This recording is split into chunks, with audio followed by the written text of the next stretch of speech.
Nggak ada ngaji hari ini ya. Les ada tapi kan. Dia sampai rumah istirahat, makan istirahat ya. Oh, saya jangan kena kaki saya.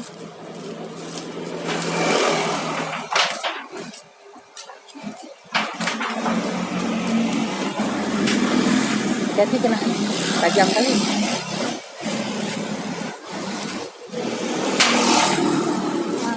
Ya tunggu di Honda ya.